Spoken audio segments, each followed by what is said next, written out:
Gentecilla, bienvenidos, bienvenidas, bienvenides al primer capítulo de Ciencia Básica con Adaton, un podcast de ciencia descentralizada en blockchain. Y el día de hoy hablaremos de Charles Darwin, un poquitito de la evolución y la vida en relación a su trabajo. Y para el capítulo de hoy nos acompaña un estudiante de biología marina de la Universidad Austral de Chile. Su nombre es Lo Astorga, tiene 22 años y, bueno, tiene grandes intereses en torno a lo que es la biología marina, cositas así, y temáticas relacionadas a ella, pero creo que dejaré que él mismo nos cuente un poquitito quién es, qué hace, y lo más importante, por qué te gusta o por qué te sentiste atraído directamente por esta área de la ciencia. Hola Dante, buenas tardes. Hola auditores que están escuchando este podcast de Ciencia Básica con Atoms. Como bien me presentaron, mi nombre es Danilo Astorga, soy estudiante de Biología Marina, originario de Coyhai, que es la región de Aysén. Y me gusta mencionar esto porque se suma a la respuesta que te quiero dar de por qué estudié esta carrera. Y es que me maravillan a mí personalmente lo salvaje y la naturaleza que se encuentra en toda la zona sur austral de Chile, desde las lagunas que hay en el altiplano, donde son rutas migratorias para las aves, hasta los fiordos que se pierden en el océano y donde están llenas de islas sin descubrir, prístinas, con una naturaleza impresionante. Que no es por hacer spoiler, pero también un amigo nuestro del que vamos a estar hablando pasó por ahí también hace mucho tiempo y nos dejó un hermoso registro de la naturaleza que en ella se encuentra. Genial, genial. De hecho, me llama la atención eso de islas sin descubrir y todo eso. Yo, bueno, soy de Chiloé, no me presenté al principio, soy Dantes Arduán, y además de estar participando de este proyecto de ciencia básica con Adatoms, bueno, estoy lanzando aquí un poquitito también una pequeña, podríamos llamar línea o área mía dedicada a la comunicación pública de las ciencias a través de este Twitter del que estamos grabando en este momento que se llama Ciencia con Mostacho. Ahí quienes me conozcan sabrán por qué, pero eventualmente la gente también que escuche esto en algún momento podrá conocer ahí a mi mostacho científico. Ciencia con Mostacho, sabes que vi la notificación de seguidor y dije, ah, sí, ya sé quién es. Es Dantes aquí que me está siguiendo y permiso, Dantes, voy a aprovechar también de hacer difusión de mi programa de ciencia también, de Y por lo supuesto, adelante. de lo humano a lo TIC. Es un programa radial que emito junto a mi padre por Radio Santa María todos los miércoles a las 8:30, de 8:30 a 9, en la 102.3 AM, FM, disculpen, para la Radio Santa María y para todo el mundo a través de Facebook en nuestra fanpage. Así que ahí síganos además. Sí, genial. Bueno, hablábamos ahí un poquitito de todo esto, pero volviendo un poquitito ya al capítulo en sí. Este podcast, como mencioné en un comienzo, está siendo parte de la red descentralizada en blockchain y en este caso va a ser subido también a la red de blockchain Cardano. Por lo que, bueno, te quería preguntar un poquitito si conocías, Danilo, algo relacionado sobre el blockchain o si has tenido quizás alguna experiencia con él. Creo que como todos los amantes de la tecnología, al menos yo me identifico como uno, muy amateur por lo demás, cuando las criptomonedas empezaron a ser conocidas, me interesé por ellas, sobre todo Bitcoin, que fue la más conocida en su momento, y quise entender de qué se trataba esto del blockchain, que era como la base detrás de las criptomonedas. Entendí que querían hacer un sistema que fuera de acceso público, que cualquier persona pudiera revisarlo y que fuera muy difícil de engañar para que te diera confianza. Pero más allá de eso, creo que se escapa un poco a mi entendimiento. No sé si ahí tú me puedes ayudar. Sí, o sea, no está muy lejos de la verdad, por así decirlo, o de lo que es realmente. Ahora, para nuestros oyentes que quizás ya conocen lo que es el blockchain, haremos de todas formas un pequeño resumen. Blockchain es principalmente una tecnología de la información y está basada en bases de datos descentralizadas, tal cual como tú decías. Ahora, en particular, nosotros trabajamos en la red de Cardano, que es como la única red de blockchain que está desarrollada siguiendo el método científico estricto y que además está basado completamente en investigaciones que, obviamente, como buena ciencia, está revisada por pares. Lo cual hace a Cardano, a mi opinión y a la nuestra en general, Ujú. como la red de blockchain como un poco más segura y amigable con el medio ambiente. Y este podcast en particular ha sido financiado gracias a Project Catalyst de la red de Cardano, que bueno, ya te había adelantado un poquitito, pero es una instancia democrática donde los mismos usuarios de la red votan por los proyectos que consideran en realidad que debiesen ser financiados y este proyecto fue elegido. De hecho, si quieren buscar un poquitito de información, nuestro proyecto, bueno, el código de nuestro proyecto es el 900013 en el Font 9. Así que muchísimas gracias a todas las personas que nos apoyaron para que este podcast pudiese ser Sí, muchas realizado. gracias a Project Catalyst de la red Cardano entonces por permitir que este podcast y los que van a seguir produciéndose estén al aire y podamos hablar un poco más sobre científicos y ciencia. Exacto. Y bueno, ya que estamos volviendo un poquitito a mencionar ahí científicos y ciencia, vamos a volver a hablar un poquitito sobre la carrera en sí misma que tú estás llevando, que es biología marina, ¿cierto? Exactamente, biología marina en la Universidad Austral. Es muy bien. ¿Y podrías contar un poquitito sobre en qué parte de ella vas o más o menos qué cursos has aprobado o cuáles estás cursando actualmente? Claro, bueno, la carrera de biología marina está alojada en el Instituto de Ciencias Marinas y Limnológicas, que son los dos grandes campos de estudio. Yo actualmente estoy en el cuarto, quinto año de la carrera, siempre cuando uno llega a esta etapa empieza a verse un poco difuminada porque estamos con ramos más adelante, más atrás. Y en este momento tengo tres ramos y uno de los que más me interesa actualmente es limnología. No sé si lo habías escuchado. No, personalmente no. De hecho, siempre escucho el instituto y es como, ¿qué diablos es eso? Y bueno, no sé si nos puedes Sí, contar. claro, el instituto, que por eso también lo mencioné, tiene dos grandes áreas, las ciencias marinas, que podríamos llamarle a los estudios del océano, las masas de agua, las corrientes, y también a más grandes rasgos los ciclos que en ella ocurren. Y por otro lado están las ciencias limnológicas, que en muy resumidas cuentas podríamos llamarle al estudio de todas las masas de agua, o sea, cuerpos de agua continentales. Es decir, ríos, lagos, lagunas, humedales, incluso podríamos llegar hasta hablar de los glaciares si quisiéramos incluirlos. Ahí va un poco la diferencia, no sé si me queda más claro, Dante. Sí, sí, sí, sí, perfecto. Igual, de todas formas, probablemente mencionemos algunas cosas relacionadas a ellos mientras estemos Exactamente. hablando. Y como último punto, algo que me gusta mucho de la carrera es que durante el proceso de aprendizaje te van dando muchas herramientas que te permiten acceder a entender un poco cómo funciona la vida alrededor del agua, que es como a lo que se enfoca la carrera. ¿A qué voy con esto? Las algas que crecen en el agua, cómo todos los organismos en cierta medida dependen más o menos del agua. ¿A qué voy? Por ejemplo, las ballenas viven en el agua, pero hay insectos también que parte de su ciclo de vida es en el agua, y también hay animales que parte de su ciclo de vida es en el agua. Y como biólogo te enseñan todo esto, y cuando sales a trabajar, este conocimiento te sirve mucho mejor para entender los ecosistemas, que es a lo que yo me quiero dedicar, a entender los ecosistemas de la zona sur austral de Chile, tanto Patagonia y si se puede llegar a Antártica, mucho mejor para mí. Sí, suena bien interesante eso. Además, por allá hay paisajes muy bonitos. Yo soy de la zona de Chiloé y conocí un poquitito ahí.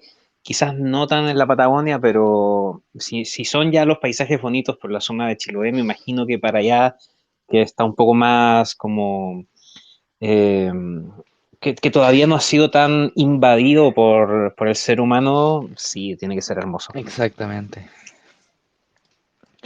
Ahora me he dado cuenta que ya tienes algunos conocimientos o nociones de las que hablaremos hoy. De hecho, mencionaste algunas cosas muy interesantes. Así que para quienes nos van a estar escuchando, ya sea en vivo, si es que se conecta alguna persona, o directamente quienes escuchen posteriormente el podcast, probablemente sean también personas completamente ajenas al área. Mm. Así que les voy a ir contando un poquitito del contexto histórico de nuestro personaje y de las distintas cosas que estuvo haciendo. Y bueno, posteriormente a esta introducción, que no es tan introducción, estaremos conversando en más detalle con Danilo sobre todo esto. Así que les comento. Charles Darwin o Charles Darwin nació en Shrewsbury, o como sea que se pronuncie, la verdad, no soy muy bueno con estos idiomas raros, pero eso es en Inglaterra, en febrero aproximadamente de 1809. Su padre, que era Robert Darwin, era un médico muy exitoso y su madre, Susana Darwin también, era una mujer inteligente y bastante culta. Y eso llevó a que Charles tuviera una educación bien completa y privada. Ya un par de años después ingresó a la Universidad de Edimburgo, donde estuvo estudiando directamente medicina, hasta que, bueno, le pasó lo que a muchos estudiantes les suele pasar, de que no era lo que él quería, no era lo que... él no era como adecuado para esta carrera y terminó abandonando los estudios. Y posterior a eso, más o menos como entre los 19, 20 años, ingresó a la Universidad de Cambridge a estudiar teología con el objetivo de convertirse en un sacerdote. Eso es un poco extraño, pero ya íbamos a ir conociendo un poquito más en detalle. Y bueno, fue hasta un par de años después, 1831 creo, donde Darwin recibió una invitación para unirse a una expedición científica en el barco HMS Beagle como naturalista. La expedición, de hecho, viajó por el mundo completo durante 5 años y visitó lugares como Sudamérica, las Islas Galápagos, Australia y también África. Y durante este tiempo fue que Darwin estuvo recolectando una gran cantidad de especímenes, tomó notas también detalladas sobre la geología, la biología, el clima y los distintos lugares que estuvo visitando. Eh, Y bueno, ahí fue cuando Darwin, al ir viendo distintas cositas, comenzó a reflexionar sobre los hallazgos de su expedición y comenzó a desarrollar un poquito lo que conocemos como la teoría de evolución por selección natural. En 1842 fue cuando escribió su manuscrito titulado Boceto de mi teoría de las especies, en su traducción al español más o menos, en el cual, perdón, plasmó sus distintas ideas sobre la evolución. Y aunque Darwin no publicó sus ideas inmediatamente, empezó así a compartirlas con distintos amigos, con colegas y con otras personas con quienes también estaban interesados en este tipo de conocimientos y en la evolución como tal. Y fue más o menos en 1858 cuando recibió una carta de Alfred Russel Wallace, otro naturalista, quien había llegado a conclusiones similares sobre la evolución por selección natural. Y ahí fue cuando tanto Darwin y Wallace decidieron presentar sus ideas juntos en una reunión sobre la Sociedad Linneana de Londres. En el 59, 1859, ahí fue cuando Darwin ya publicó su libro, ya súper conocido, que no sé cómo, o sea, se llama Sobre el origen de las especies, en el que presentó su teoría ya más acabada sobre la evolución por selección natural de manera muy detallada y con un gran volumen y cantidad de evidencia científica. Como bien sabemos, el libro tuvo un gran impacto en la sociedad y en la ciencia, y sus ideas se convirtieron en uno de los pilares fundamentales de lo que es la biología moderna. Y después de la publicación sobre el origen de las especies, Charles Darwin se convirtió ya en una figura pública conocida y su teoría de la evolución por selección natural se convirtió en un tema podríamos decir que hasta candente en la discusión científica y social de la época. Aunque la teoría fue muy controvertida en ese entonces, Darwin recibió un gran apoyo de muchos científicos, científicas y pensadores de la época. Sin embargo, obviamente, como todo gran descubrimiento científico, recibió muchas críticas fuertes de parte de aquellos que se oponían a su teoría, especialmente de parte de los creacionistas y de los líderes religiosos. Ahí la iglesia, lamentablemente en ese entonces, no estaba tan abierta a todo lo que tiene que ver con la evolución, y a pesar de todas estas críticas, Darwin continuó trabajando en sus investigaciones y publicando libros. De hecho, publicó después uno que se llama La variación de animales y plantas bajo domesticación, en el que proporcionó además más evidencia para apoyar toda su teoría de la evolución. Ahora, en sus últimos años de vida, Darwin se dedicó a trabajar en su teoría de la evolución y a escribir El origen del hombre, en el que aplicó su teoría de la evolución directamente a los seres humanos y defendió la idea de que los seres humanos son una especie evolucionada de los simios. También trabajó en otro libro llamado La expresión de las emociones en el hombre y los animales, en el que estudió cómo las emociones se expresan en los seres humanos y en los animales. Lamentablemente, su salud se fue deteriorando y Darwin se retiró cada vez más de la vida pública y terminó dedicando sus investigaciones, así lo poquitito que ya estaba haciendo, y más que nada a pasar tiempo con su familia, muriendo finalmente un 19 de abril de 1882 a la edad de 73 años. Pero tras su muerte es importante destacar todo su legado científico, su teoría de la evolución por selección natural, pues todo su trabajo continúa siendo estudiado, trabajado y debatido incluso en la actualidad, y es considerado como uno de los científicos más importantes de la historia. Así que bueno, retomemos un poquitito, Danilo, que te escucho por ahí. Me imagino que habías escuchado de Darwin, ¿cierto? Sí, mira, hay un dato que me sonó interesante y dije, esto me suena conocido. Mencionaste que Darwin, después de su viaje, se reunió con este otro naturalista que tenía ideas similares, Alfred Russell, y presentaron sus ideas en la Sociedad Linneana de Londres. Así es, ¿cierto? Sí, La sociedad sí. linneana es llamada así por Carlos Linneo, que fue uno de los primeros científicos, o el primero en verdad, que creó la clasificación de los seres vivos, la taxonomía, que tan utilizada hoy en día para diferenciar las especies. Entonces, ellos fueron a la sociedad creada a partir de Carlos Linneo, 100 años antes que Charles Darwin, a presentar sus nuevos conocimientos. Me parece muy lindo esto, como cada científico intenta aportar su granito a esta construcción colectiva del conocimiento. Me, me par- Claro, claro. Dale, dale, dime. Sí, había escuchado de este personaje y algo que me gusta mucho acerca de Carlos, le digo yo, Charles Darwin, es que dentro de su recorrido, como mencionaste también, pasó por Sudamérica, pasó por el canal de Magallanes, el estrecho de Magallanes, que es este estrecho que se encuentra en la zona sur de Chile, en la región de Punta Arenas, que conecta, como bien muchos sabrán, el océano Atlántico y el océano Pacífico.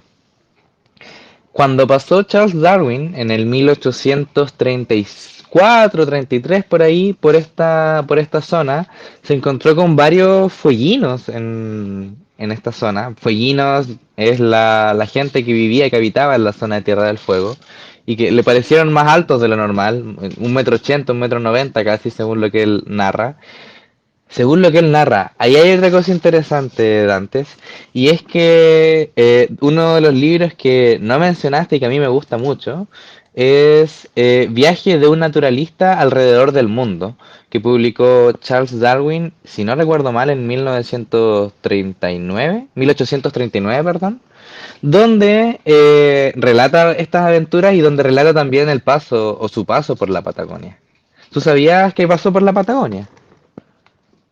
Sí, sí, sí, conozco parte del recorrido, lo estuve siguiendo, por así decirlo, ahora revisando un poco en realidad más que seguirlo, cuáles fueron los lugares por los que pasó y claro, de hecho, haciendo un cruce de fechas, aparentemente ese libro fue de los primeros quizás que publicó, porque los demás, bueno, creo que fue en el 42 cuando empezó con el tema del boceto de la teoría de especies. Exactamente, casi 3 años después. Y es interesante porque alguien que analice sus libros podría ver cómo las ideas que en este boceto plantea ya se estaban empezando a gestar en su viaje alrededor del mundo, pero de una forma mucho más básica, podríamos llamarle. Porque además de pensar en esta evolución de las especies, Darwin nos da unas pinceladas de lo que era Chile en ese momento, o lo que se estaba gestando como Chile, pasando por los canales australes que tanto te comentaba que en mi carrera queremos proteger. Me imagino cómo habrá sido para Charles Darwin hace ya 200 años, más o menos, sí, 190 años, pasar por esos fiordos australes que ahora, hoy en día, son muy peligrosos, me imagino hace 190 años, y descubrir una tierra inhóspita, muy, muy, muy alejada de todo tipo de civilización, y con animales además únicos. Tenemos dentro de nuestra fauna chilena animales que fueron identificados por Charles Darwin. Creo que el más conocido es la ranita de Darwin. No sé, ¿has visto imágenes? Creo que todos tenemos la imagen de la ranita con la nariz en punta, bien chiquitita. Tengo la suerte de haber visto Ranita de Darwin en vivo y en ¿En directo. serio? Oh, me da envidia de la sana que me digas eso. Es como, qué lindo que hayas podido presenciar una ranita de Darwin. Para los amigos que no la conocen, es una ranita más pequeña que el pulgar de un humano, muy verde, muy verde. No sé si podrías describirla tú mejor, Dante, que la viste. Sí, bueno, no sé si la gente que nos está escuchando conocerá directamente Chiloé, pero en el extremo sur de Chiloé hay un parque bien, bueno, lamentablemente ahora es dueño de ciertas personas y cierta fundación, pero por esos sectores se ven hartas especies endémicas entre el zorro chilote, los pudús y otras cositas por ahí. Y en una expedición recorriendo ahí, ni siquiera partes muy alejadas del parque, de repente fue como, oh, aquí hay algo que me llama la atención, me acerco a verlo y era una ranita. Y llegando un poco más allá del parque, de pronto veo el afiche de la ranita y fue como, acabo de ver una ranita de Darwin. Oh. Y claro, muy verde, era muy verde, no lograba camuflarse con el suelo barroso, si bien estaba un poco sucia, quizás podríamos decir. eh, no, era bonita, tenía ahí algunos detalles de otro color, más cafecito, café claro, como café crema quizás, pero la parte de su cabeza puntiaguda era inconfundible con otras ranas y el color verdoso también. Y fue, de hecho, la única vez que he podido ver una reinita de Darwin y yo habría estado, bueno, yo ahora tengo ya 30 años y ahí habría estado por los 15 Oh, 16 pero wow. todavía tengo muy fresco el recuerdo en mi Qué cabeza. vívido ese recuerdo de haber visto una ranita de Darwin hace ya 15 años, más o menos, un poco más. Y me imagino también debe haber sido una sensación similar a la que sintió Darwin en ese momento. No solamente la ranita, sino también el zorro de Darwin, o incluso si no recuerdo mal, hay un ñandú de Darwin, que el que estudió y vio sus diferencias con uno que vio en Argentina también. Recordemos que Darwin entró por el estrecho de Magallanes desde el Atlántico, pasando por Argentina, y salió en las costas chilenas. Entonces pudo ahí ver una comparación. ¿Sabes qué? Otra cosa muy interesante que le pasó a Darwin fue que descubrió uno de los primeros fósiles de la zona sur de Chile. Descubrió fósiles de Milodón cuando estaba haciendo exploraciones en la parte de Sudamérica. De hecho, el Milodón de Sudamérica, el Milodón de Chile, se llama Milodón darwini, porque Darwin fue el que lo descubrió. Ya, esa no la sabía. Sí, Pero más o menos en la misma zona de la cueva de Milodón o en otra zona distinta. mira, el Milodón lo vio por primera vez en una zona de Bahía Blanca, que es un conglomerado rocoso en Argentina, que es la provincia de Buenos Aires, en Argentina. Sin embargo, volvió a encontrarlo en la provincia de Última Esperanza. O sea, lo encontró en dos lugares de Sudamérica, uno cercano a Argentina y uno en la zona sur de Chile. Mm, Y genial, no tenía idea de eso. este dato, que para nosotros nos parece súper interesante, empezó a darle indicios de que había pasado algo, que porque este animal que él encuentra en un fósil ya no está presente, y por qué animales que se parecen son diferentes entre sí, tendrán un origen en común, cuál será su origen, y ahí empezó a gestarse, perdón, esta idea de que tendría que haber un origen en conjunto de las especies finalmente. Comprendo, comprendo. Oye, yéndonos un poquitito más a la mezcla ahí que podríamos hacer, o a vincularlo directamente con tu área de estudio. Ujú. ¿Cómo podrías como explicarnos cuál es la importancia que tiene todo el trabajo que ha hecho Darwin en tu área de estudio? Uf, el trabajo que tiene Darwin en mi área de estudio. Mira, podemos abordarlo desde varios puntos. Uno es el histórico, porque tener un testimonio de un naturalista, no de un observador casual, sino de alguien que estaba comprometido con tomar los mejores apuntes, las mejores notas, las mejores descripciones de lo que estaba viviendo. Y vuelvo a repetir, no solamente de los animales, sino también de las plantas, incluso de las montañas, de los glaciares y de todo lo que había alrededor de su viaje. Eh, Es un, es un testimonio que nos deja de hace 200 años vital para entender los cambios que vemos hoy en día. O sea, ya de por sí de con habernos dejado un registro de su viaje es un tesoro invaluable. Y ahora el origen de las especies como tal, y para cualquier persona dentro del ámbito de la biología que le quieras preguntar, te va a decir que cambió el paradigma según el cual entendíamos nuestra diferenciación. O sea, de Darwin en adelante, los humanos ya no somos un ser apartado de las demás especies, sino que somos una especie más. Somos el Homo sapiens sapiens. No somos el humano todopoderoso. Y de ahí nos rebajamos un poco a entender de que no es que seamos el humano y el mundo, sino que somos parte de un todo. Y ese todo, lo que nosotros le hagamos, se nos va a devolver. ¿A qué voy con esto? Al cambio climático, a la contaminación ambiental, a la contaminación atmosférica también. ¿Por qué lo llevo a esto? Porque la biología marina no solamente se trata de buscar insectos que están flotando en el agua, que sí lo hace, y es muy importante también, sino también a entender cómo los grandes procesos que ocurren en el planeta pueden llegar a afectarnos. Por ejemplo, el Niño, que es este fenómeno tan común en la zona costera de Chile y Perú, que ocurre cada 4 o 5 años, cómo el Niño está conectado, por ejemplo, a los ciclos de la Antártica, que es el modo anular del sur, y cómo los vientos de la Antártica afectan el Niño, que es un fenómeno en el Pacífico, y este fenómeno afecta a estos pequeños insectos, por ejemplo, que también estudiamos. Creo que Darwin nos permitió a los científicos entender de una manera diferente los organismos que nos rodean y sentó los precedentes para lo que es la ciencia moderna, al menos de la parte biológica.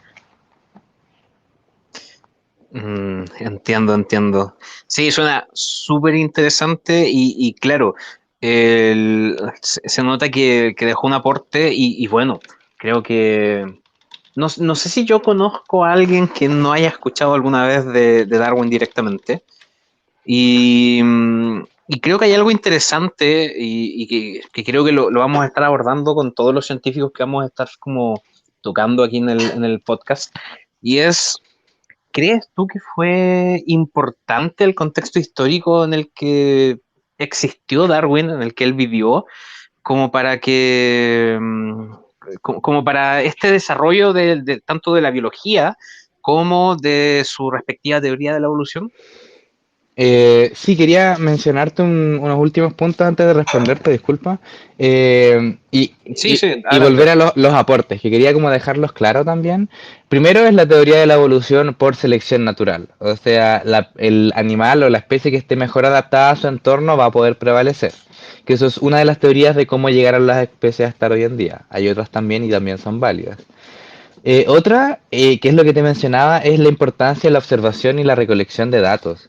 Ahora, cualquier científico que tú le preguntes sabe que tiene que registrar todo lo que hace. O sea, y tú como físico también lo sabes, tienes que tener muy ordenado el código, por ejemplo, con el que estás trabajando, porque si no se te pierden los datos, no tienen estructura. Y creo que Darwin presentó un precedente a la hora de clasificar información y poder entregarla para su uso. Y también de que las especies cambian a lo largo del tiempo. Creo que es una noción que antes no se tenía en cuenta y que hoy día sí. ¿Podrías repetirme la última pregunta que me habías hecho, por favor? Claro, sí, bueno, quería colgarme de una cosita que Ujú. mencionaste, que es en relación al registro.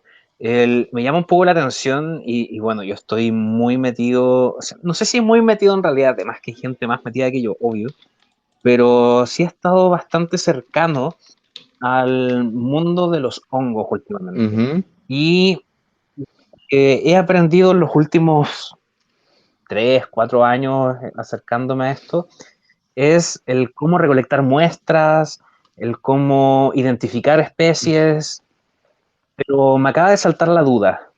¿Cómo se hacía antes de Darwin? Yo no trabajo directamente con ese tipo de información, pero si trato de hacer memoria, casi todos los registros de honguitos son posteriores al trabajo de Darwin.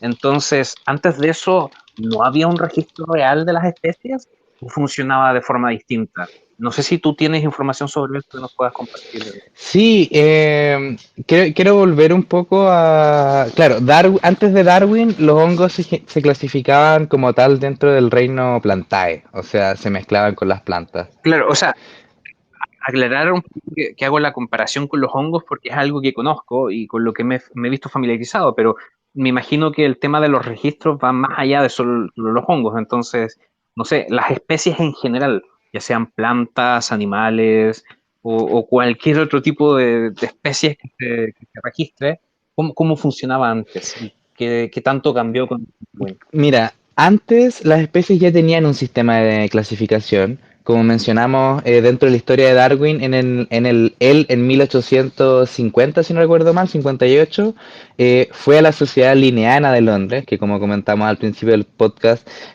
Linneo, 100 años antes de Darwin, ya había comenzado a clasificar las especies, o sea, ya existía una clasificación de las especies como tal. Ya están los reinos Plantae, el reino Animalia, o sea, ya se entendía que las especies eran diferentes entre sí.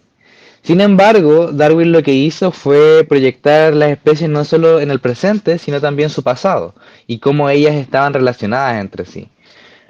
Y aquí viene el cambio, que es que empezó a entender las conexiones entre organismos, o sea, por qué este pico, disculpa, eso lo vio mucho en las Islas Canarias, en las Islas Galápagos, disculpa, por las que pasó después de Sudamérica.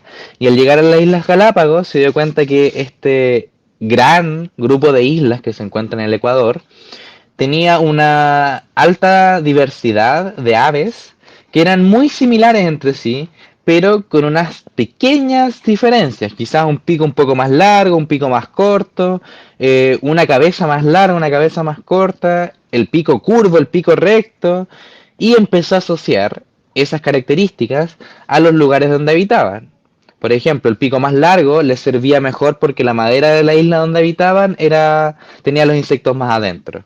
El pico más grueso servía para escarbar entre la tierra y sacar insectos de la tierra.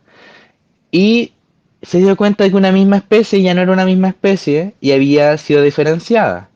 Se había diferenciado, había tenido un origen en común, pero ya no eran lo mismo. Eso fue uno de los precedentes que sentó Darwin dentro de la clasificación, o sea, amplió un poco el concepto de clasificar especies y se dio cuenta de que las especies pueden diverger de un mismo origen. entiendo. Ahora, volvamos ahora sí al tema del contexto histórico. Ujú.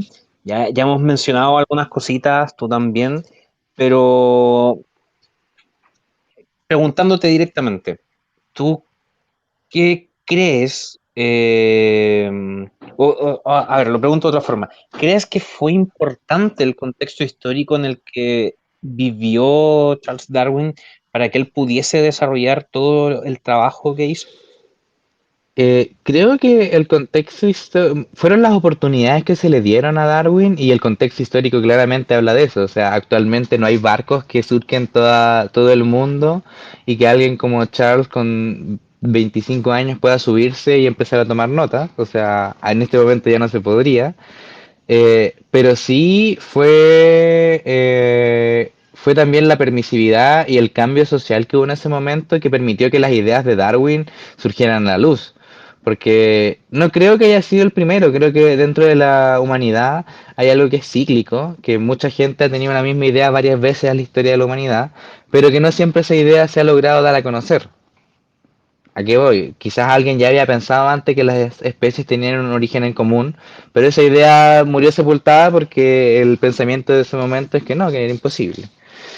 Entonces creo que Darwin tuvo un buen timing. No sé si es una forma muy moderna de decirlo, pero creo que tuvo una buena oportunidad, la aprovechó muy bien, que fue este viaje alrededor del mundo, pero también, aparte de tener una muy buena oportunidad, él tenía una mente impresionante. O sea, cualquier persona que hubiera dado ese viaje hubiera dicho, oh, qué lindo. Pero no, tuvo ese cuestionamiento, buscó las conexiones que habían más allá de lo que simplemente se podía observar. Claro, yo supongo que ahí igual debió haber influido un poquitito la formación que tuvo de manera particular en distintas áreas, ahí quizás la experiencia que le habrá aportado su madre y su padre también relacionados al tema de la medicina, entre otras cosas. Exactamente. Pero como tú decías, el timing es como que estuvo en el momento preciso, en el lugar preciso y nada, logró subirse a ese barco y hacer todo lo que ya conocemos. Exactamente. Ahora, sí, dale. No, que tiene que ver con las oportunidades también. O sea, él tuvo una oportunidad, estudió medicina, que la medicina posteriormente le sirvió, ya que dentro de la teoría de la evolución, él, no sé si los taxidermizaba como tal, pero sí capturaba animales y los desarmaba. Puede sonar un poco crudo, pero veía su esqueleto, su forma, y comparaba entre ellos la evolución que había. Entonces la medicina sí le sirvió y también casi estudia teología, o sea, estudió teología. Podría simplemente no haberse subido a este barco y quizás no nos habríamos dado cuenta del origen de las especies hasta mucho tiempo después. Claro, de hecho es curioso, o sea, a mí me parece curioso eso de, porque los teólogos y sus ideas del origen de las especies igual son bastante lejanas a la teoría de la evolución. Entonces es curioso cómo una persona sale un poquitito de eso y llega a esto como tal.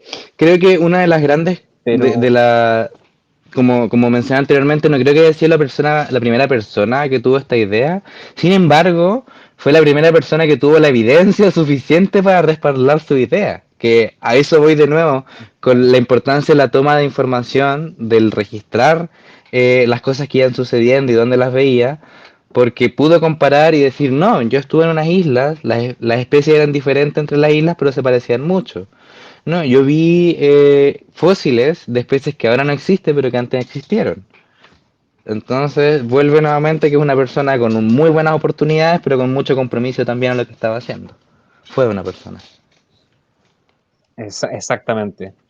Ahora, yo creo que tratemos de profundizar un poquitito sobre algunos conceptos y definiciones científicas de las que ya hemos mencionado.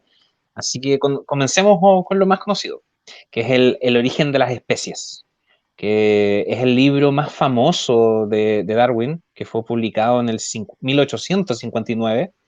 Y en este libro fue donde Darwin presentó su teoría de la evolución por selección natural, la cual, bueno, como ya se mencionó, es una de las teorías científicas más influyentes y duraderas de la historia. Y aquí Darwin se basa en la idea de que los organismos presentan variaciones naturales y que estas variaciones son transmitidas a sus descendientes. Estas variaciones pueden ser beneficiosas, neutrales o perjudiciales. Y que aquellos organismos con variaciones beneficiosas tienen una mayor probabilidad de sobrevivir y reproducirse. Y a medida de que estos organismos con variaciones beneficiosas se reproducen, sus características beneficiosas se vuelven cada vez más comunes en la población. Y a través del tiempo, estos cambios acumulativos pueden conducir a la aparición de nuevas especies. Actualmente esto lo Y en su estudiamos libro, con dime. genética, incluso hay una rama de la genética que se llama biogeografía, que es entender cómo las especies se diferencian conforme a la geografía, o sea, cómo se adaptan a los espacios en los que viven. Continúa.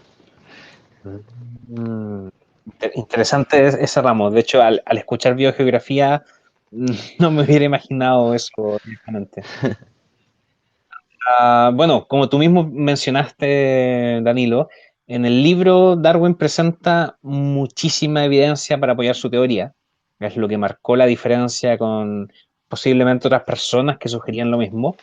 Y incluyó ejemplos de selección natural en animales, perdón, y plantas domesticadas. Y bueno, habló ahí de la diversidad de especies en las Islas Galápagos, y la similitud entre los organismos de diferentes especies, como tú también mencionaste. Ahí fue donde Darwin también estuvo discutiendo la idea de la evolución gradual, en la que los cambios se producen de manera gradual a lo largo de las generaciones, en lugar de una manera repentina, como incluso habían algunas personas que sugerían en aquella época. Y además, sí, sí, yo creo que les podemos como comentar que eh, además de presentar como esta teoría de la evolución, el libro de Darwin también aborda una de las críticas como más comunes que se le hacían a su teoría, incluyendo la crítica de que la selección natural no podía explicar la complejidad de los organismos y la crítica de que la selección natural no podría conducir a la aparición de nuevas especies. Así que, en general o en resumen, si lo quieren ver así, podemos decir de que este libro o esta teoría es como algo bastante influyente en todo lo que tiene que ver con la A biología mí, y las distintas áreas que... o sea, Dante es algo que una forma que me gusta ver estos libros de científicos del pasado es precisamente verlo como una ventana al pensamiento del pasado. O sea, Charles Darwin nos hablaba de características beneficiosas que se transmitían de generación en generación. Ahora en la actualidad entendemos la genética, sabemos que si mis papás tienen pelo rubio, el pelo rubio es un rasgo recesivo, entonces yo tengo la mitad de probabilidad de ser rubio. Pero en ese momento no se entendía poco y nada, o sea, estaba el experimento de los porotos, estaba también la diferencia entre las rosas blancas y las rosas rojas, pero también se estaba conociendo muy de a poco. Entonces, Charles Darwin da una pincelada a ciencias que ni siquiera estaban siendo trabajadas en ese momento en el que él escribió el libro y sienta unos precedentes por lo que cualquier persona que ahora estudie genética, biología marina en mi caso, o relacionada a lo que es la evolución en general, este libro es ver a un científico de hace 200 años intentando responderse las mismas preguntas que uno se está cuestionando ahora. Es un viaje muy bonito, es acompañarlo a él en su cuestionamiento sobre la vida. Ese detalle es muy importante, de que él se intenta responder las preguntas que de repente nosotros mismos tenemos. Y desde ese punto de vista, no sé si podemos hacer como, o si tú nos puedes ayudar con esta comparación. ¿Hay algún ejemplo como más directo sobre la teoría de la evolución de Darwin que la gente en su casa puede como ver directamente, que tengan como cerca o entenderlo más fácilmente? Que tenga cerca y que podamos verlo más fácilmente. Creo que podrías darte dos ejemplos. Uno, no es que lo tengamos cerca, sino que podemos ver un cambio que ha sucedido rápidamente y quiero irme ahora a Europa, específicamente a Chernobyl, que creo que todos lo hemos escuchado. Eh, ahí tú también lo has escuchado, me imagino. ¿Ya? Y es que en Chernobyl hubo un accidente hace más o menos 60 años, explotó esta planta nuclear y se liberó un montón de radiación. ¿Qué hace la radiación? Altera nuestro ADN, lo que produce mutaciones. Estos cambios de los que hablaba Darwin hace 190 años, que podían ser beneficiosos o que también podían ser perjudiciales. ¿Qué pasa con los perjudiciales? Los animales se mueren. ¿Qué pasa con los beneficiosos? Ayudan a los animales a sobrevivir mejor. De eso se trata un poco, o sea, tú puedes mutar para bien o para mal. ¿De qué depende si es bueno o malo? El contexto. Unas mutaciones no son buenas ni malas, sino que tienes que ver si le ayudan al organismo. Por ejemplo, pasó que habían mariposas que dejaron de ser de colores y pasaron a ser negras porque el negro les permitía defenderse mejor de la misma radiación que había en Chernobyl. Y esta es una evolución que vemos en 60 años, que es un periodo de tiempo muy corto. También que los perros que viven en Chernobyl, las generaciones de perros que viven en Chernobyl, tienen un ADN diferente a los perros que hay en el resto del mundo. Eso también es una variación afectada por la radiación de Chernobyl. Entonces, ¿qué vemos ahí? Un proceso evolutivo rápido como respuesta a un cambio en el ambiente. Mm, ¿Cómo puedo? comprendo. ¿Cómo? A ver, Dime. da- sigue. No, continúa, la guardo para después. Ya, ¿qué otro proceso evolutivo podemos ver? Creo que un proceso evolutivo actualmente que estamos viendo, que es la selección natural finalmente, es algo que pasa mucho en la zona sur de Chile con la introducción de especies invasoras que están mejor adaptadas al ambiente. Por lo tanto, la selección natural las selecciona para que prevalezcan. Podemos decir, por ejemplo, el bisón, que es un depredador semiacuático, que le hace la competencia a los chungungos y a los huiines, que son las nutrias chilenas. Podemos ver también a los salmones, a la trucha arcoíris, al chinook, que están mejor adaptadas a los ríos y devoran a las demás especies, entonces están depredando a las especies nativas. Creo que es la forma más como cruda de verlo y es que nosotros estamos alterando lo que es la selección natural porque estamos introduciendo animales que normalmente no estarían en esos ecosistemas, pero que sí están por culpa nuestra y los están perjudicando. Actualmente es difícil ver selección natural porque el humano tiene una influencia en casi todo lo que lo rodea. Entonces, de mayor o menor medida siempre vamos a influir en esta selección. No sé si se entiende. Claro, de hecho, justo de eso último quería preguntar, que lo que estaba como guardando, se me vino a la cabeza cuando mencionaste a los perros, ¿Ya? porque nosotros hemos domesticado a los perros y hay varios perros que hemos, y espero no estar equivocado con esto, que nosotros mismos hemos hecho cambiar eh, Totalmente. para que se adapten a ciertas cosas. Eso sería un ejemplo como forzado de evolución, ¿o no? Eso es selección artificial, que es lo opuesto a la selección natural de Darwin. Nosotros, y no solamente en perros, ojo, ¿no? La humanidad es el artífice de la selección artificial, valga la redundancia, por excelencia. Por ejemplo, todas las verduras, y ahí gracias por ese ganche, porque ahora me doy cuenta de que todas las verduras, por ejemplo, todas las frutas que están en nuestra alacena y que venden en la frutería, son organismos alterados por selección artificial. Las manzanas más grandes, con más carne, más roja, más sabrosas, más brillantes. Y en general toda la comida que nos alimentamos, los animales también que tenemos de granja, o sea, las gallinas gorditas, los chanchitos gordos, las vacas que se quedan quietas, si tú ves fotos o registros de plantas de hace 100 años, de animales de hace 100 años, eran más flacos, tenían más semillas, eran más musculosos quizás. Eso también es un ejemplo de selección artificial. Ahora, Ya, y volviendo, dime. déjame hacer una consulta ahí porque Sí.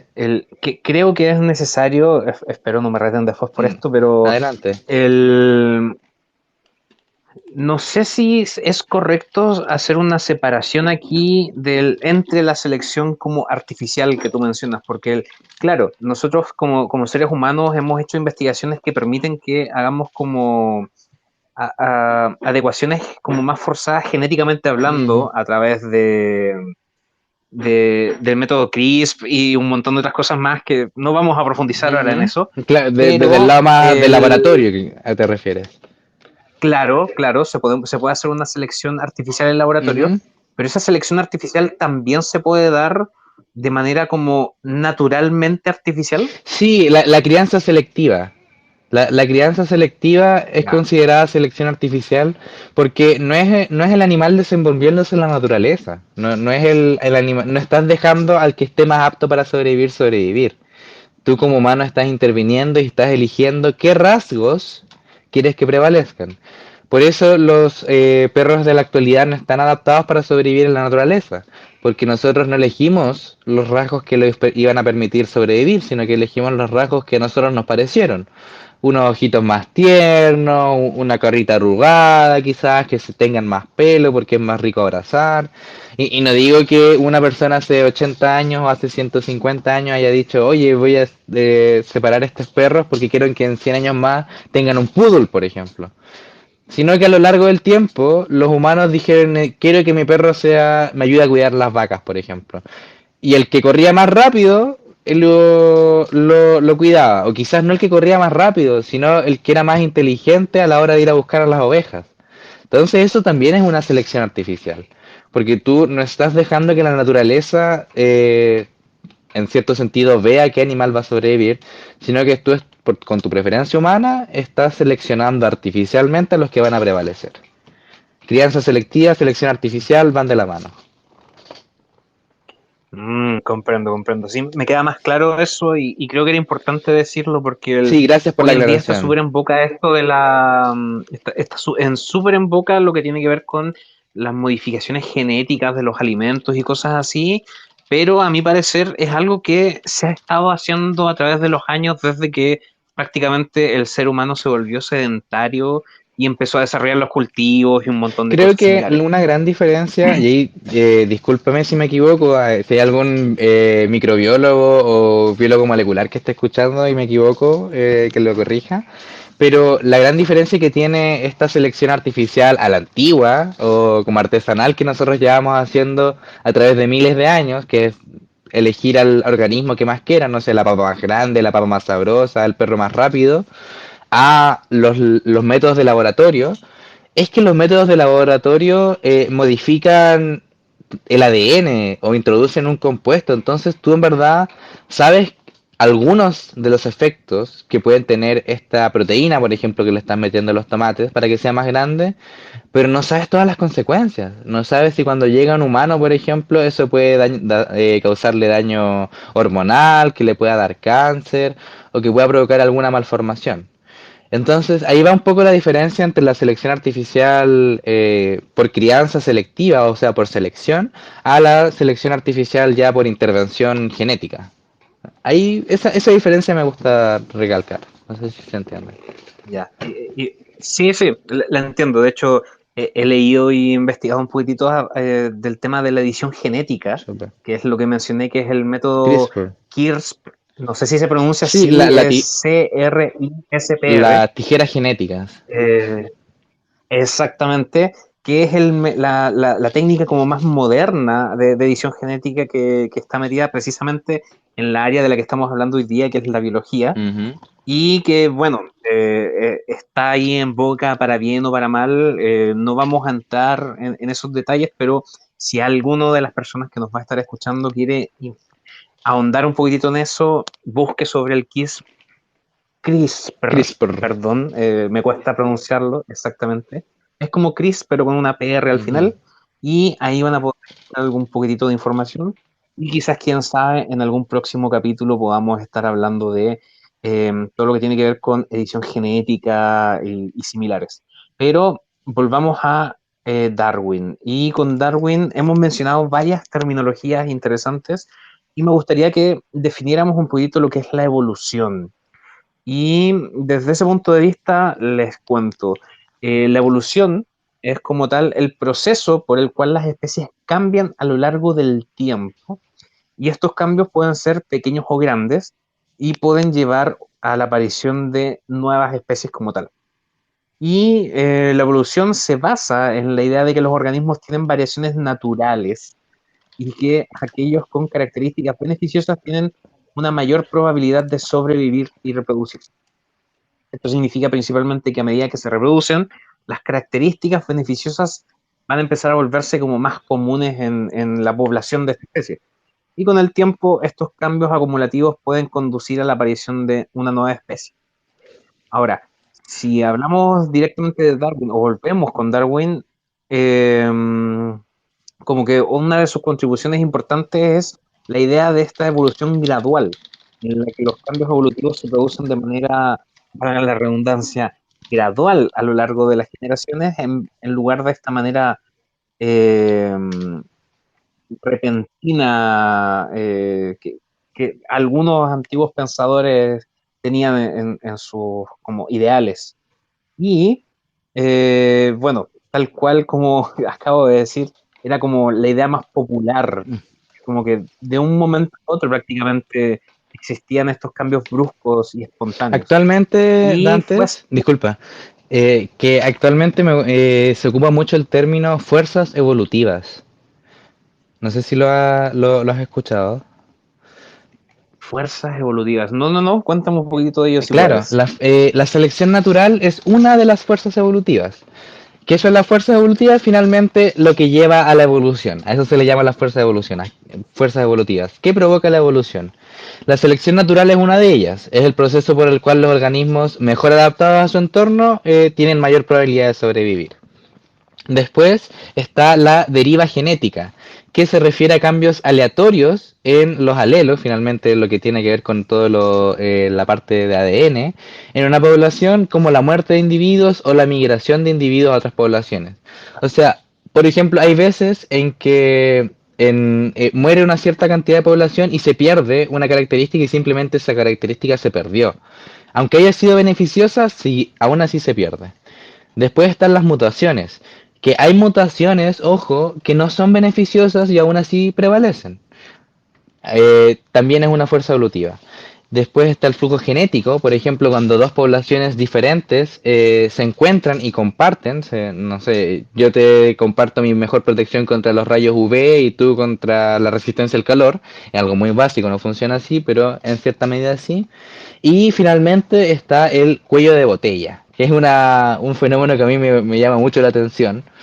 Y el cuello de botella más conocido en la historia del planeta Tierra, ¿sabes cuál es? No, no, para El nada. cuello de botella es un fenómeno donde tienes una gran cantidad de especies diferentes y por un evento aleatorio muere una cantidad enorme, un gran porcentaje. El cuello de botella más importante o más conocido del planeta El- Tierra. Exactamente, es la extinción de los dinosaurios, un evento aleatorio que extinguió al 80 o 90% de los animales que existían en el planeta Tierra y que solamente unos pocos pudieron sobrevivir y de ahí volvió a comenzar la vida. Por eso no solamente la selección natural es el único método que hay para evolucionar, no es la única fuerza evolutiva. Hay otras cosas que también provocan la evolución. Comprendo, comprendo. A mí por lo menos me queda bastante más claro todo esto de la evolución. No sé si quieres como reforzar un poquitito algunos de estos conceptos de estas fuerzas evolutivas para que nuestros oyentes puedan entender mejor estos otros conceptos. Claro, la mutación es una fuerza evolutiva que es una fuente de variación. O sea, con cualquier mutación que haya, un organismo va a ser diferente, lo que puede ser bueno o malo para él. Si es bueno, la selección natural va a permitirle a este organismo sobrevivir mejor en su entorno y probablemente dejar descendencia, que es lo que todos los organismos buscan como fin, dejar descendencia, prevalecer la especie.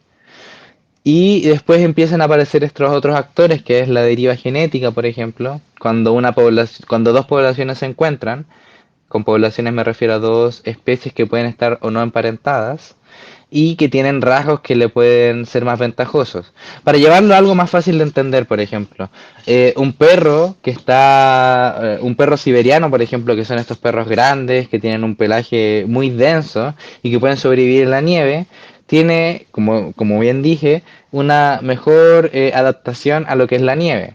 Y si tú lo cruzas artificialmente, o sea, por crianza selectiva con un perro de otra zona, va a compartirle un poco de estos rasgos, no todos, pero sí le va a permitir resistir mejor a la nieve. Comprendo, comprendo. El, ahora. retomando ya el trabajo de Darwin, em, ¿podrías como explicar, pero muy brevemente, Ya, a ver. casi como si tuviéramos que hacer el desafío de los 60 segundos, pero ya puedes pasarte un par? Ajá. Pero ¿por qué crees que fueron como revolucionarios o realmente importantes los aportes de Darwin? Creo que los aportes de Darwin fueron revolucionarios o realmente importantes porque sentaron un precedente para la clasificación en retrospectiva, o sea, ver la historia de vida de los animales y los organismos en general para poder entender hacia dónde vamos. Nos dijo, miremos al pasado para ver hacia el futuro. Miremos al pasado e entendemos de dónde venimos como especie para mirar hacia el futuro y ver qué va a suceder con nosotros. Creo que esa fue uno de los grandes legados que dejó Darwin y sobre todo esto de la clasificación también, es algo muy destacable que creo que no estamos tan acostumbrados a hacer, que es dejar registro de los logros que tenemos. Yo lo llevo un poco, lo saco del ámbito científico, y disculpa si me extiendo aquí, pero lo saco un poco del ámbito científico y él como persona logró grandes cambios, o sea, si se hubiera enfocado en la sociología o en otro ámbito de la vida, creo que también le hubiera ido bastante bien porque dejaba registros, notaba los cambios, miraba a su alrededor y es algo que creo que todos podemos hacer. Y si lo hacemos lo suficientemente bien o si tenemos la curiosidad y la perseverancia, podemos generar grandes cambios también como Darwin. Claro, es una bonita invitación también a que la gente lo haga de esa forma. Y es curioso también porque es casi el método científico como tal, o en una manera como más preliminar. Porque el mirar, el observar, el preguntarse cosas y luego respondérselas es parte fundamental de la ciencia y es lo que nos permite estar donde estamos actualmente. Ex- Y bueno, Danilo, ya estamos llegando un poquitito al final del capítulo y nos gustaría retomar un poco lo que nos comentabas de ti al comienzo. Así que no sé si ahí, dejando de lado también lo de, o no sé si dejarlo de lado, no quiero sonar como pesado al decirlo, pero me refiero a, ¿hay algún otro tema o algún tema especial de interés dentro de tu área de estudio eh, distinto quizás a lo que nos contabas del lado como más de los fiordos de la Patagonia y similares? ¿O es solo eso Mira, como lo más interesante hay para ti? algo que hay muchas cosas que me interesan de la biología marina. Un ámbito que he estado trabajando últimamente es el análisis de datos. Creo que vivimos ahora en la era de la información, incluso me atrevería a decir de la sobreinformación. Actualmente, o mejor dicho, en la antigüedad era muy difícil tener datos en general. Darwin fue un pionero en lo que es la recolección de datos y ya vemos la importancia que esto tuvo. Pero actualmente hay demasiada información, hay un montón de sensores, hay satélites en el espacio monitoreando constantemente la temperatura, la clorofila, la radiación, muchas cosas. Y ahora viene la segunda tarea que es entender esta información. O sea, ¿qué significa que hayan 30 grados en Valdivia hoy día y que no esté lloviendo si estamos en abril, por ejemplo? ¿Qué significa que un fiordo en la zona sur, y aunque vuelvo a los fiordos lo hago desde otro lado, tenga una pequeña capa salina en la superficie de agua dulce y después sea agua salada? ¿Qué significa que esto sea durante ciertas etapas del año y en otras no? Creo que ahora yo estoy trabajando con análisis de información, series de tiempo y análisis de datos a gran escala. Y es una invitación también a que quizás ya no hay tanto que, no es que no haya tanto que descubrir, sino que hay mucho trabajo que hacer con la información que ya tenemos. Y eso es un gran ámbito de estudio y me gustaría reforzarlo. Creo que ahí contigo tenemos algunas cosas que pendientes que trabajar. Me gusta ese proyecto que hay ahí gestándose. Y me gustaría también que fuera mejor, más fácil analizar esto, que no solamente nosotros, los que estamos pegados a un computador o que tuvimos una carrera de 5 años, podamos entender, sino que cualquier persona que quiera entender lo que pasa en la naturaleza pueda llegar a hacerlo. Ok, sí. Sí, de hecho, claro, nosotros nos conocimos, de hecho, gracias a un proyecto de análisis de información y datos en torno a la biología marina y bueno, hay hartas cosas que hacer en el área. Nosotros como que nos acercamos a una pequeña pincelada de lo que podemos lograr, pero muchas personas más pueden hacer cositas por ahí y desde ese punto de vista, no sé si quieres dejar como alguna última palabra o un último mensaje para aquellas personas que tienen algún interés en las ciencias o quizás directamente en las ciencias, pero de tu área. Mira, No sé qué les puedes entregar hay a un ellos. mensaje final que no es tan un mensaje final, sino como una invitación. Y es que siempre tengan la disposición a aprender y a descubrir cosas nuevas. Hay muchas cosas que descubrir, no solo en el resto del mundo, sino en Chile también. Hay mucho que conocer en el norte de Chile, en la zona centro de Chile, en el sur de Chile. Y finalmente, y esta es la invitación, es que, y también vinculación con mi carrera, la Antártica. A mí me maravilla el continente blanco y me enorgullece que Chile sea la puerta de entrada a la Antártica. Somos el país que está más cerca en el mundo de la Antártica, a solo 1200 kilómetros de ella. Y Punta Arenas, sobre todo, y el Instituto Nacional Antártico Chileno hace una labor impresionante en lo que es el levantamiento de información en la Antártica con una mirada hacia el cambio climático. Creo que eso me llena de orgullo dentro de mi carrera, dentro de mi universidad, dentro de lo que está haciendo Chile. Y es algo muy bonito. Muchas, exactamente. La ciencia es muy bella, nos llena de intriga muchas veces, pero cuando vamos aprendiendo de ella es bastante satisfactorio y especialmente el lograr de que nuevas personas se encanten con ella. Y por eso este es uno de estos proyectos que esperamos pueda permitir que más gente se acerque de una manera distinta a la ciencia. Así que, Danilo, muchísimas gracias por acompañarnos el día de hoy. Te recuerdo a ti, bueno, y a la gente que nos va a estar escuchando que este es un episodio, es el primer episodio, de hecho, de un total de 10 en los que estaremos abordando a distintas personas de las ciencias. Y bueno, vamos a estar profundizando, como lo hicimos el día de hoy, un poquitito, una pincelada también sobre distintas temáticas asociadas a sus investigaciones. Y por supuesto recordarles que este trabajo, este podcast como tal, es posible gracias al apoyo de Project Catalyst. Así que nada, Danilo, muchísimas gracias por acompañarnos y nos estaremos viendo en la U, ya que somos compañeros de universidad. Ahí nos veremos por los pasillos con los proyectos y todo lo que tenemos por delante. Exactamente, muchas gracias Dante por invitarme. Un gusto también a todos los que nos acompañaron en el programa del día de hoy.